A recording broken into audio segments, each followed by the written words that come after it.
The Google Home Mini. Usually the lights are white but catch it on boot up and you can get this particularly googly picture. Here it is with the standard white lights. The mute switch. This is on. Turn off the microphone and you'll expose this blazing orange switch section. The bottom has more orange, and see that little circle on the bottom, that's a reset button. Doesn't it look like a sock? It looks like a sock. The power plug is micro USB. How much can you slice away from a Google Home and have it still be good? That was the question asked of Google's hardware team when it created the Google Home Mini, a device that slashes the $129 Google Home down to a mere $50. The result is a smaller, cheaper, simpler device that still has all the Google Assistant smarts of its bigger brother without a speaker system capable of pumping out decent-sounding music. If you've ever wondered if this voice command stuff would work in your house and need a test device, Google is hoping you'll take a gamble on this cheap little device. Most of the features we covered in the original Google Home review still apply. The Home Mini still has an incredible mesh hot word system, seamlessly creating a Star Trek-like voice command network with other Google Homes and Android devices. A shout of OK Google and the Google Home Hive Mind will instantly identify the closest device to you and singularly answer you on the device. You still manage it through the Google Home app. It still has a bunch of voice commands. In this review, we're mainly looking at the hardware, so let's dive in the hardware. The design of the Google Home Mini is kind of cute. It's a small circle that's 3.86 inches 98 millimeters in diameter and 1.65 inches 42 millimeters tall. The top is covered in a woven cloth material, while the bottom half is plastic with a big rubber foot.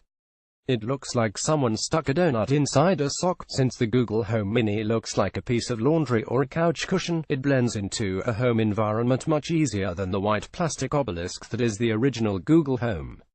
Under the stock fabric is a set of 4 lights which work just like the ones on the big Google Home.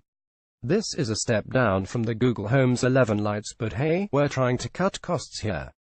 The lights will turn on when the Google Home is talking or listening to you, and they also indicate the volume level 1 to 4 when you adjust the volume. The lights are RGB LEDs, but mostly they're content to stay the default hue of white. Enlarge Google Home Mini touch points.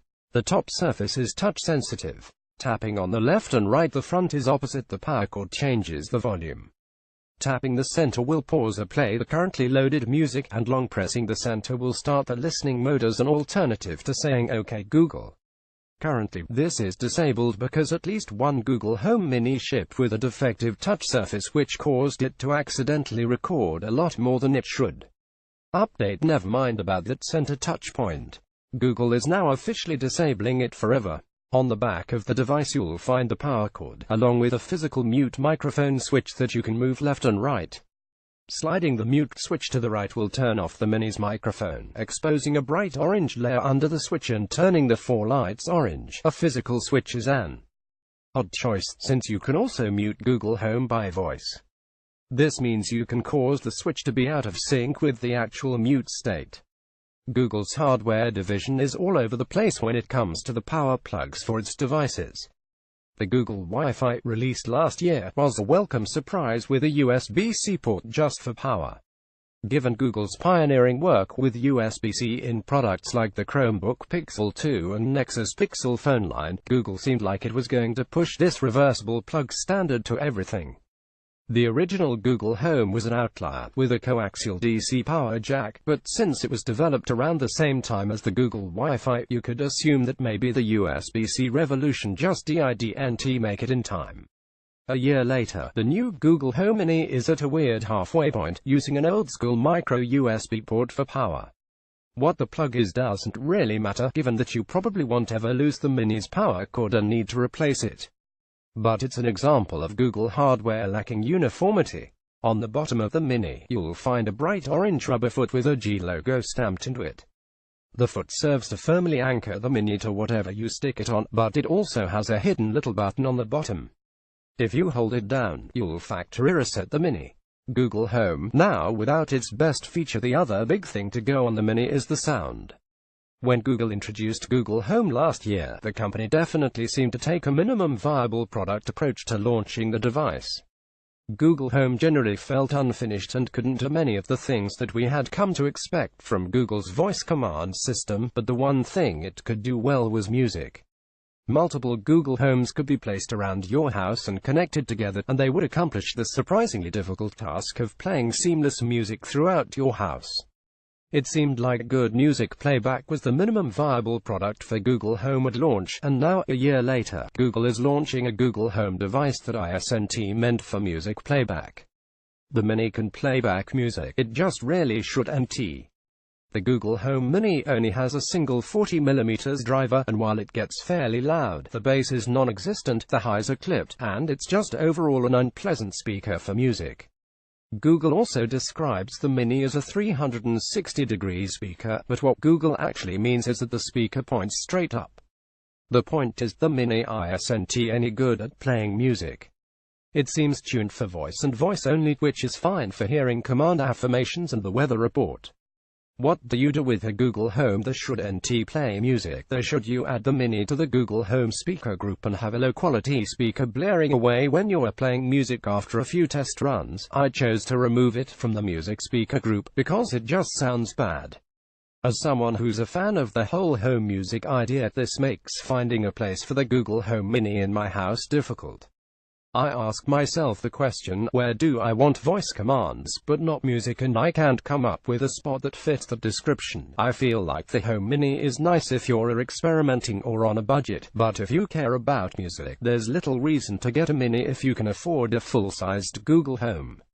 If you want to buy a $35 Chromecast audio along with your $50 Google Home Mini, you can use the Mini as a smart bridge for a real speaker system. This seems like the use case in which the Mini shines brightest. You get to keep the music playback while not using the Mini's crappy speaker. The Amazon Echo Dot has the same idea, but since it uses a good, old-fashioned 3.5mm jack, you can hook up a speaker without the need for an expensive dongle and yet another power plug. It's a shame the Mini can't do the same. So what's left other than music? Anytime I talk to someone considering a Google Home, I ask them, what do you think you'll use it for? If you can't immediately come up with a specific answer to that question, you're probably not going to find a ton of use once you set it up. Right now, I would rank Google Home's best use cases thusly: music, great sound, an awesome, easy way to get perfectly synced music in every room, which is a nightmare with regular audio equipment. This is not really an option for the Home Mini. Smart home control, great for turning lights on and off, controlling dimmers, and adjusting HVAC. You'll need lots of expensive smart home equipment to make this work. The coming routine features will make this even better. Reminders. You can now finally tell Google Home to remind you of something, and it will do it. Phone calls. It works as a speaker phone now. You can dial contacts or businesses. Finding your stuff. Google Home can now ring your smartphone when you need it. The Bluetooth beacon company Tile also has Google Assistant integration, so you can find stuff besides your phone like your car keys too. Asking questions, the answers to random trivia, unit conversions, and the weather report are just a question away. That's about it for now. Does that sound like enough functionality to bring yet another device into your home? Is it enough to make you want to put a Mini in every room? The way the small price point and mesh hot word capabilities suggest, the Google Home always felt like a cool speaker system with some extra smarts thrown in. With the main speaker functionality gone in the Mini, you're left with the extra smarts, and I'm not sure those features are enough to feel like a fully formed product. The good news is that the Google Home is a whole lot better this year than it was last year. Google doesn't always support its products after launch, but with Google Home, the company seems committed to building a serious voice command ecosystem. While it still feels like an early adopted project, Home has been steadily improving all year. In a late article, we plan on digging through all the additions made to Google Home over the year for a full re-review. But, for now, we can offer a quick rundown. This year Google Home added the ability to distinguish users by voice using its voice match technology. It added calendar event creation, reminders, and reminder notification support. You can make phone calls and even spoof caller ID with a project phone number. Home can read out cooking recipes. It can ring your phone. There's also a growing world of third-party apps that can start your robotic vacuum cleaner, write up an IFTTT recipe, or call an Uber. There are still a million unknown edge cases where the Google Home frustrates. Google ruined the shopping list functionality by killing the excellent Google Keep integration and turning the shopping list into a big Google Express ad, and it is still awful. Podcast support is still a janky, custom Google Home solution and not based on Google Music's podcast subscriptions. Music and the hot word mesh across devices, but things like alarms and timers don't, so an alarm triggered on one Google Home can't be silenced on a different Google Home. The app has a feature called Shortcuts, which is supposed to let you assign a custom phrase to an action, but it flat out doesn't work. Last month, Google sent an update to all Google Home users that required them to blow up their smart home settings and relink the devices to the Google Assistant. Google Home still feels like an early adopter product that isn't finished. At the launch of the Home Mini, Google announced a few features coming to Google Home in the future. 2. Routines will allow you to program big macros into Google Home, so a single command like good night could lock up the house, turn off the lights, lower the thermostat, read you tomorrow's agenda, and seriously read you a bedtime story. Broadcasts will allow you to send a message to all the Google Homes in a household, sort of like an intercom system. Google is also working on a bigger hardware ecosystem, with its own $400 Google Home Max on the way and a slew of third-party devices coming next year. A gateway drug to Google Voice commands, the Google Home Mini primarily serves as an easy entry point for a Google Voice command system. It's $50, and you can just plug it in and it will work. You don't have to buy a new $800 smartphone or a heavier $129 box. Google seems happy to give them away like candy, offering free minis to anyone that buys a Pixel 2 or $25 credit if you buy a mini from Walmart using Google Express. I suspect Google will try to shovel these things at users as much as possible as a gateway drug into the Google Assistant ecosystem. I have a hard time believing the Mini will ever stop feeling like a starter product, though the device, which grew out of the Chromecast team, has such deep roots in media that it feels like sacrilege to have one without a decent speaker.